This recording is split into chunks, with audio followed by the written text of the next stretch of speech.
여러분 안녕하십니까? 혁신 라이프 코칭 연수원 ICC 창설자 신현근 정신분석학 박사입니다. 제가 이번에 클래스 EU 클래스 마켓에 저의 영상 강의를 개설하였습니다. 이번에 처음 개설한 강의는 정신분석적 인간 이해 과목입니다.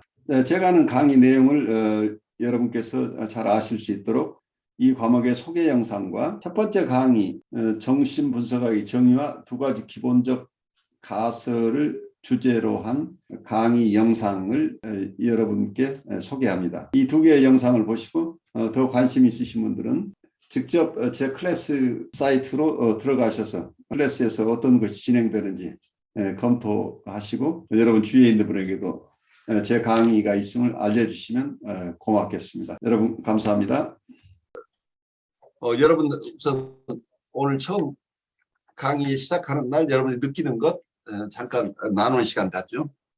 저는 이 사랑의 기술 책을 중학교 3학년 때인가 고등학교 1학년 때인가 이제 읽어봤던 책인데 그 후에도 한 몇 번은 본 것 같아요. 이제 몇 번 봤지만은 이해하는 게 다른 것 같아요. 그때는 그 어떻게 이해했는지 모르고 그냥 읽었다고 보는데 그 영향을 끼친 건 뭐냐면 사랑이라는 게 단순한 감정은 아니구나 라는 걸 생각했고요. 그리고 그때 생각했는 게 그 사랑에 대해서 알고 있는 건 사람들이 일반적으로 말하는 어떤 감정적인 것들 이제 그런 것들을 가지고 있다 보니까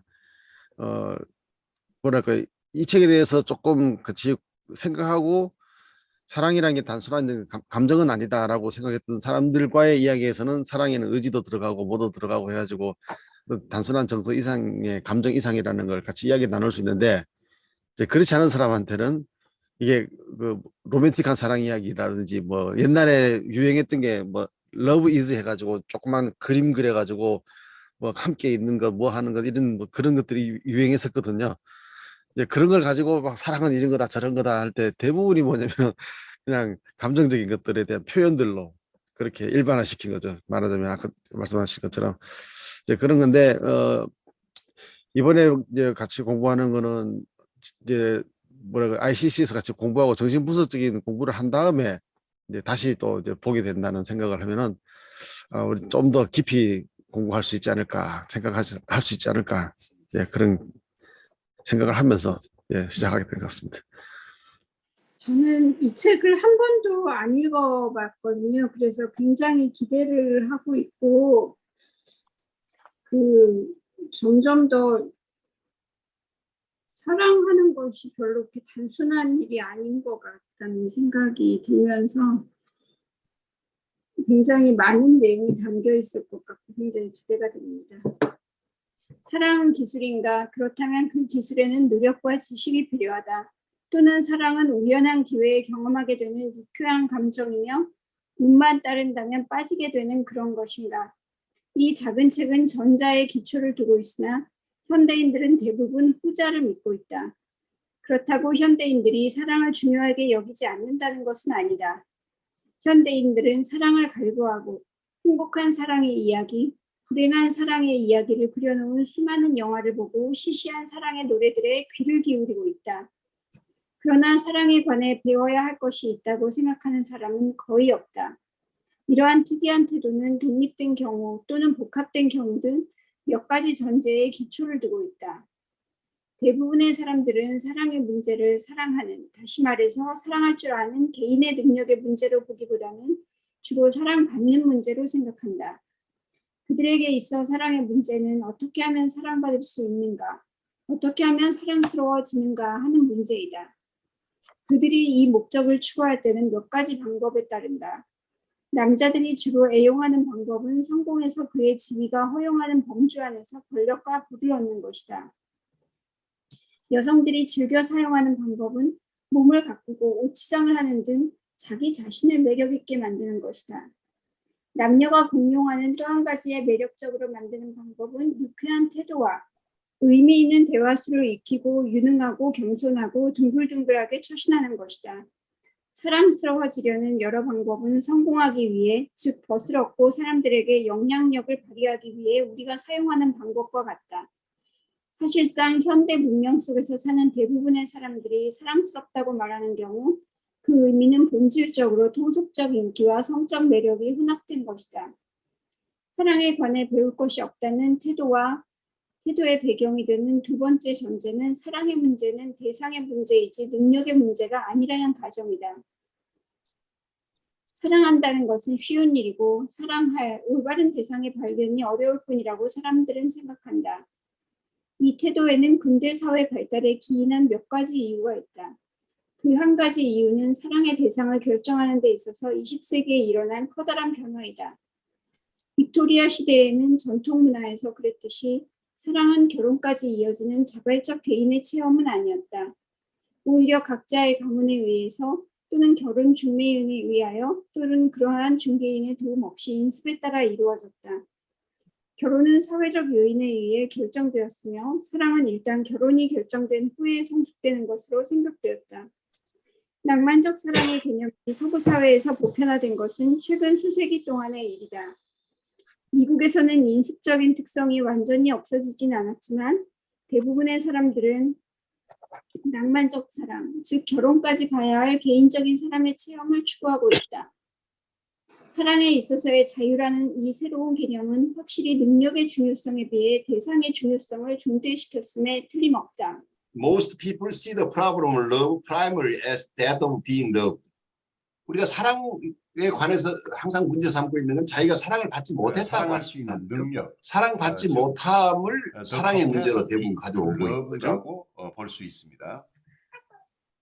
그런데 자기가 사랑하는 문제, 그러니까 러빙보다는 being loved 문제로 보고 있다는 거예요. 자기가 사랑을 하는 액티브한 적극적인 사랑의 개념이 아니고 자기가 사랑받는 것에 대한 문제, 소극적인 사랑에 대한 얘기를 하고 있는 거죠. 그래서 적극적인 러빙이라고 할 때는 여기서는 사랑할 수 있는 능력이 capacity to love라는 개념이죠. 그래서 사랑할 수 있는 능력을 갖추어야 사랑을 할 수 있다. 그래서 사랑한다는 개념인데 많은 경우에 사람들은 being loved라 어떻게 하면 사랑을 받을 수 있느냐 하는 쪽에 포커스가 맞춰져 있다는 거죠.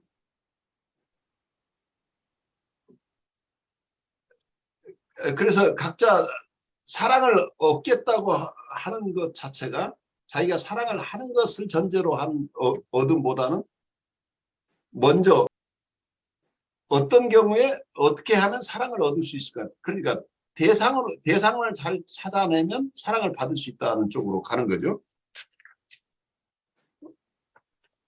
그래서 아까 얘기대로 사람들로부터 사랑받는 문제로 이렇게 된다면 사랑받기 위해서는 자기는 어떻게 하면 될 것인가 하는 얘기를 할 수 있겠죠.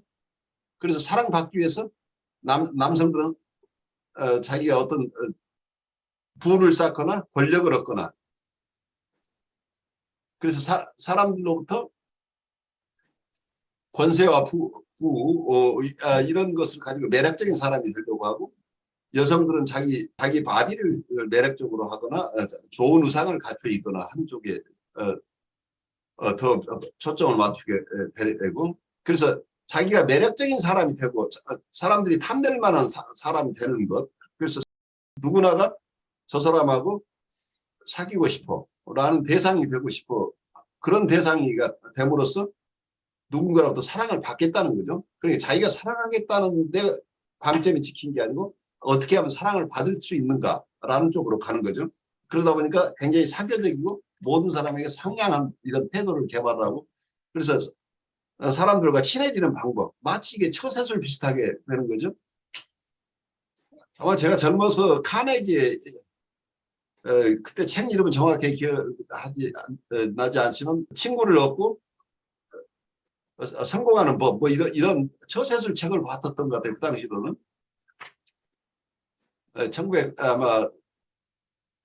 30년대나 30년대 후반쯤 나온 책이었던 것 같은데 그때로는 내가 다른 책은 읽은 적이 없으니까 굉장히 이 카네기가 아주 명석한 사람이구나 하고 봤어요. 그 지금 보면 이게 처세술 얘기했어요. 그 어떻게 하면 돈을 더 잘 벌고 어떻게 하면 처세를 잘하고 사람들로부터 매력적인 사람을 인정받느냐 하는 이런 좋은 친구를 만들고 그리고 사람들로부터 칭송받고 자기 원하는 것도 얻을 수 있고 그래서 미국 사람들이 생각하는 부자가 되고 권력을 가져서 많은 사람들이 자기를 따르도록 하는 이런 어떤 사랑에 대한 얘기들을 하고 있었던 걸로 보이죠. 카네기가 사랑 얘기를 한 것은 아니지만 결국은 카네기가 추구하는 것이 말하자면 여기서 철저한 처세술을 추구하기 때문에 우리 모두가 처세술을 통해서 자기가 매력적인 사람으로 사람들에게 보여서 그래서 자기를 사랑하는 사람이 많아지기를 원하는 거죠. 일반적으로.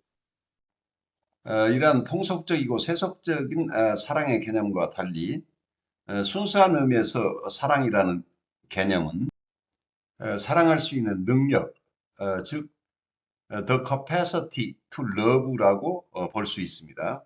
사랑을 사랑을 패컬티라고 하는 건 기능이라는 게 이거의 기능 중에 패컬티 중에 사랑하는 기능 그리고 capacity to love라고 하는 게 하나의 기능이죠.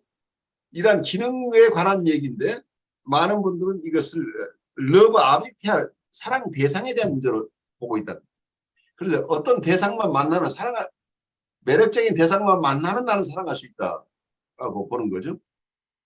그래서 내가 지금 사랑을 못하고 있는 것은 적당한 사랑을 못 만나서 사랑을 못하는 것이 내가 내 마음에 드는 사람을 만나면 나는 사랑할 수 있어. 그래서 사랑은 특별히 훈련되는 게 아니고 대상만 잘 만나면 사랑은 센티멘트 문제니까 감정의 문제니까 좋은 사람 만나면 나는 당연히 사랑에 빠질 거야 라고 생각하고 있어서 사랑은 노력에서 갖게 되는 능력이 것이 아니라고 생각하고 있는 거죠.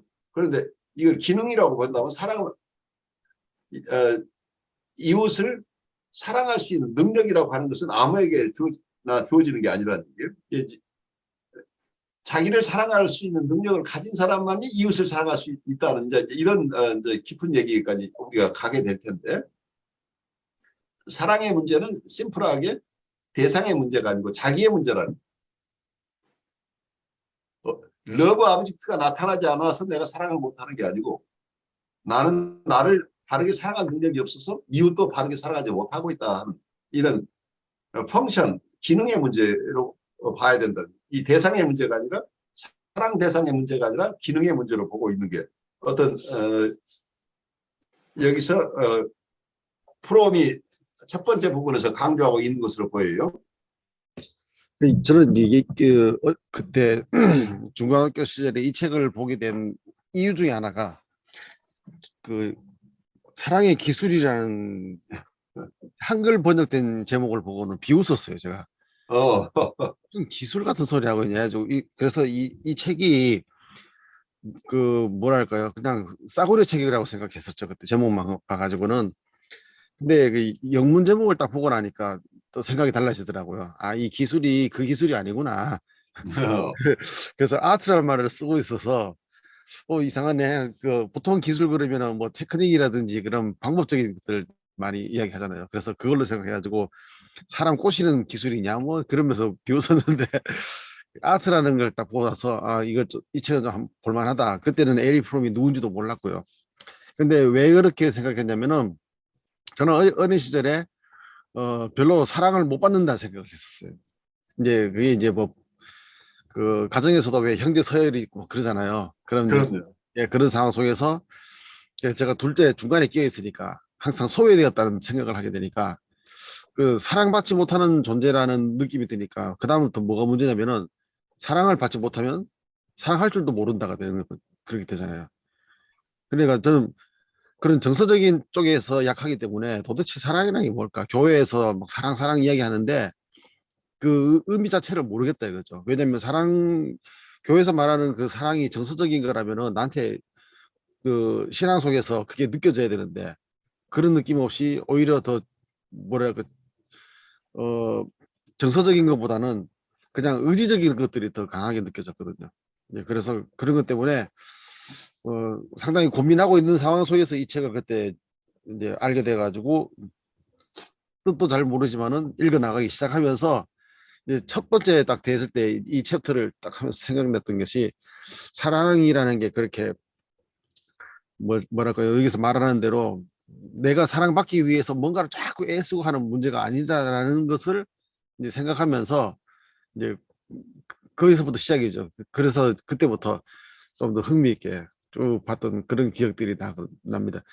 그래서 이제 이 에리 프롬이 접근하고 있는 사랑은 단순한 그런 사랑받기 위한 어떤 자기 꾸미기, 자기 치장이 아니라 내적인 내면에 깊이 들어있는 어떤 인간다움이라든지 아니면은 성품이라든지, 그리고 내가 다른 대상을 사랑한다고 말할 때는 그냥 겉모습으로 사랑하는 것이 아니라 어쩌면은 정말 본질적인 이야기들을 다루기 위해서 노력할 때 사랑이라는 것에 접근할 수 있지 않을까, 이제 그런 기대를 했던 생각이 납니다. 그렇죠. 굉장히 중요한 얘기들이 이 속에 다 포함되어 있죠. 그래서 아까 얘기했듯이 과일은 다 똑같은 과일이고 이제 이런 개념이 아니고 구체적인 인간, 내가 가지고 있는 어떤 편견이 아니라 내가 만나는 저 대상 자체의 고유함을 살아갈 수 있다고 한다면 그 사람이 가지고 있는 고귀함을 살아가는 것은 자기애적인 사랑이 아닌데 내가 원하는 것을 다 가지고 있어서 내가 필요한 것을 다 공부해 나를 무조건적으로 사랑해 주는 사람, 내가 힘들 때 무조건 나를 위로해 주는 사람, 나를 지지해 주는 사람, 이런 사람에 대한 의존 자체를 이걸 사랑으로 받아들일 가능성이 굉장히 높은데, 그런 의미의 사랑과,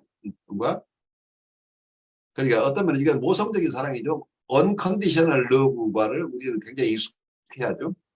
누군가가 나를 무조건적으로 사랑해 주는 것, 그 사랑을 나는 평생 갈구하고 있는데, 그건 어떤 면에서는 그분은 모성적인 사랑을 하는 사람은 사랑일 수 있지만 사랑을 받는 사람은 이게 자기가 사랑을 하는 게 아니고 의존하고 있는 것이죠.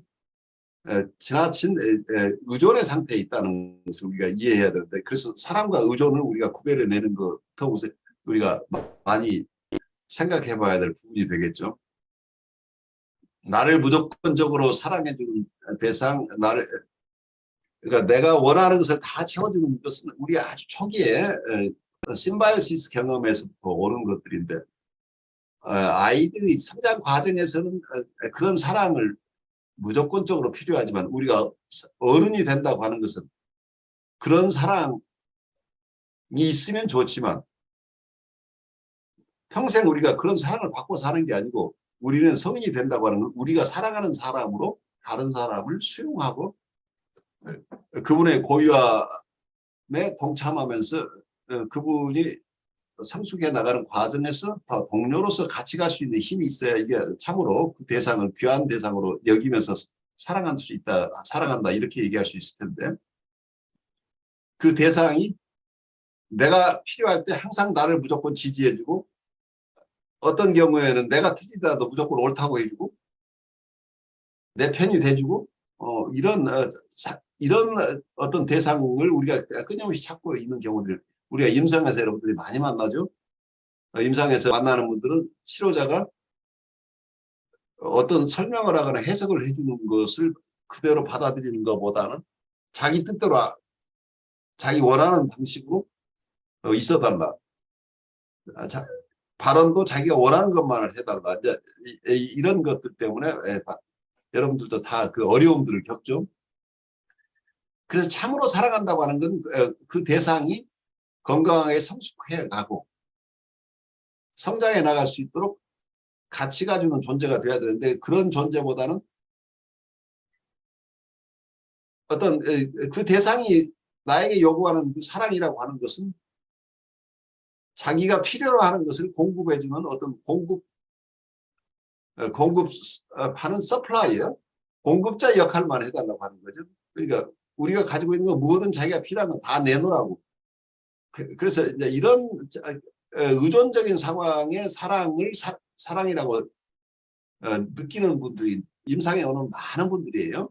그래서 사랑의 개념이 아니라 의존의 개념인데, 사랑과 의존을 구별하지 못하는 상황에서 평생 자기는 사랑을 찾아 나선다고 하는데, 사랑을 찾는다는 얘기가 심볼릭하게 어린 시절에 누구 아동 소설에 엄마 찾아 산말리라는 뭐 이제 이런 게 책을 읽었던 기억이 나는데 평생 엄마 찾아 나서는 사람들이 세상에 너무 많아요. 그래서 평생 엄마처럼 자기를 사랑해 줄 사람, 엄마처럼 무조건적으로 자기를 사랑해 줄 사람. 그러니까 자기는 사랑받는 존재가 되고 싶다는, 끊임없이 나는 사랑받는 존재가 되고 싶다. 나는 사랑을 받지 못했어요. 그래서 이 세상은 나를 사랑해 줄 의무가 있다. 그래서 나를 만나는 모든 사람은 나를 사랑해 줄 의무가 있어서 나는 빚을 받을 권리가 있는 사람처럼 우리가 느낀다. 그래서 내가 어린 시절에 사랑받지 못했기 때문에 내 주위에 있는 분들, 특히 여유 있는 분들은 나를 무조건 도와줘야지. 내가 이렇게 힘든데 나는 사랑을 받지 못했는데 나를 사랑해주지 않는다고 한다면 당신은 비정한 사람이야. 당신은 사랑할 줄 모르는 사람이야 라고 비난하는 마음으로 우리가 평생 사는 거죠. 이런 패턴에서 우리가 자유로워지는 것이 만만치가 않아요. 지적으로는 알지만 정서적으로는 거기서 빠져나오는 게 엄청 어려운 것 같아요. 그 과정들을 우리가 힘겹게 같이 가는 예들이 많은데 또 다른 선생님들 얘기 좀 나누시죠. 저는 여기 오늘 처음 만나 뵙는 분들도 있어가지고 얘기를 막 편하게 하기가 조금 조심스럽긴 한데 그냥 아줌마니까 아줌마스럽게 하겠습니다. 아, 그래요. 제가 아줌마다 보니까요. 주변에 노처녀, 노총각들이 있으면은 참지를 못하고 제가 중매를 쓰는 게 저의 큰 낙이거든요. 그래가지고 맨날 혼자 지내는 분들 보면은 좀 안타까운 기분도 있고 그래가지고 꼭 기억해놨다가 소개를 시켜주고 막 이런 거를 막 많이 해요. 근데 뭐 여기 다른 분들 상황이 어떤지 몰라가지고 조금 말이 조심스럽긴 한데 제 경험상으로는 있는 분들은 계속 있어요. 그리고 없는 분들은 계속 없어요. 그 말이 외모랑도 별로 상관이 없고 사실 뭐 남자 같으면 능력이나 경제력도 어느 정도 뭐 조금은 외모같이 조금은 작용을 하지만 그냥 제가 그냥 느끼는 바로는 그냥 이렇게 없는 분들은 없는 게 그래서 그런 게 아니라 어떻게 배려하는지를 잘 모르는 것 같아요. 그래서 이렇게 말하면은 좀 너무 아줌마같이 막 그렇게 말한다 싶을지도 모르겠지만은 있는 분들은 상대방을 어떻게 배려하고 어떤 말을 하면은 또 어떻게 행동을 하고 어떻게 해줘야지 상대방이 기뻐할 줄을 아는 것 같아요. 근데 그냥 안 되는 분들은 보면 아무리 예쁘고 아무리 경제력도 좋고 이런 분들도 그 자기의 생각의 중심이 자기에 있지 상대방에 있지를 않은 것 같은 느낌이 항상 들어요. 그리고 굉장히 능력이 좋으신 분들인데 또 제가 소개를 해드려가지고 또 이렇게 안 되는 분들을 보면은 항상 남들한테 누구를 이렇게 해주면은 항상 그 사람을 제가 어떻게 됐어? 그 사람 어땠어? 이러면은 비판부터 하기 시작하는데 제가 이렇게 좀 획일적으로 말하기가 조금 조심스럽긴 한데 자기 자신에 대해서 자신감이 좀 부족하다는 생각을 제가 늘상 해오던 분들이 항상 더 남에 대해서 비판적이라는 생각이 저는 많이 들거든요. 그래서 이게 제가 신문에 보니까 우스갯소리로 30% 법칙이 있대요. 그래서 젊은 사람들이 30%는 계속 연애를 하고 나머지 70%는 없는 사람들을 계속 없다는 거예요. 그래서 참 듣는 분들에 따라서 기분이 나쁠 수도 있는데 그 30%들은 어떻게 배려하고 어떻게 상대방이랑 이렇게 그걸 하는지가 그런 능력들이 계속 이렇게 발전을 하는 것 같아요. 그래서 저는 이런 것도 굉장히 세속적으로 들릴지는 몰라도 하는 그런 능력들이 사랑의 기술이 아닐까 또 그런 것도 굉장히 큰 능력이 필요한 게 아닐까 하는 생각들이 점점 많이 들어요. 20대 때보다 오히려 더 힘들어지는 것 같은 게 20대 때는 제 친구들을 소개해 주거나 할 때는 그냥 요건들이나 이런 걸 보고 소개를 해주면 되는데 지금은 훨씬 더 그게 어려운 것 같은 느낌이 들어가지고 함부로 그렇게 하면 안 되겠다는 생각도 제가 많이 해요. 그래요. 만만치 않은 일이죠. 그런데 우리 한주연님이 아주 좋은 봉사활동을 하시는데 앞으로도 계속 하시고 우리 ICC에서도 또 그 도움이 필요하신 분들이 있을 거니까 개인적으로 연락을 하시기 바래요. 언제든지 저한테 연락해 주세요. 제가 리스트를 가지고. 저도 사랑에 대해서는 관심이 좀 많고, 여러분들이 다 알게 모르게 다들 사랑의 장인이다. I am the master of love라고 각자 주관을 가지고 있는 것으로 제가 알고 있어요. 그러니까 각자 소개를 자연스럽게 얘기하셔도 괜찮아요. 네. 그리고 또 저희가 그 상담사로서 이렇게 있다 보니까 사랑이라던가 어떤 결혼에 대해서 특히나 결혼에 대해서 저 같은 경우는 참 이렇게 고려할 것들이 많구나라는 생각을 결혼하고 나서 알았어요. 결혼하기 전에는 많이 고려를 안 하다가 결혼하고 생활하면서부터 이런 것도 좀 고려하고 이런 것도 좀 고려하는 게 좋겠다라는 생각이 네, 좀 든 것 같고, 그래서 결혼하기 전에 참 커플 치료가 참 필요하지 않을까라는 생각을 개인적으로 하고 있고, 네, 개인 치료도 참 필요하지만, 네, 커플에 대해서, 그 미혼의 커플에 대해서, 네, 관심이 예, 많습니다, 저는 교수님. 네. 네, 좋아요. 제가 생각하기에는 저번에 교수님하고도 말씀 나눴던 부분이기도 하고, 제가 따로 공부하면서 생각했던 부분이기도 하고, 이게 그 혼자 있을 수 있는 능력이 있다면 더불어 함께하는 것에도 도움이 되지 않을까, 그런 생각을 해보고요. 그래요. 우리 다들 혼자 있을 수 있는 능력을 추구하는 분들이니까 지금 우리 변 선생님 말씀 잘 알아들으셨을 것으로 이해해요. 여러분 안녕하십니까? 혁신 라이프 코칭 연수원 ICC 창설자 신현근 정신분석학 박사입니다. 제가 이번에 클래스 U 클래스 마켓에 저의 영상 강의를 개설하였습니다. 이번에 처음 개설한 강의는 정신분석적 인간 이해 과목입니다. 제가 하는 강의 내용을 여러분께서 잘 아실 수 있도록 이 과목의 소개 영상과 첫 번째 강의 정신분석학의 정의와 두 가지 기본적 가설을 주제로 한 강의 영상을 여러분께 소개합니다. 이 두 개의 영상을 보시고 더 관심 있으신 분들은 직접 제 클래스 사이트로 들어가셔서 클래스에서 어떤 것이 진행되는지 검토하시고 여러분 주위에 있는 분에게도 제 강의가 있음을 알려주시면 고맙겠습니다. 여러분 감사합니다.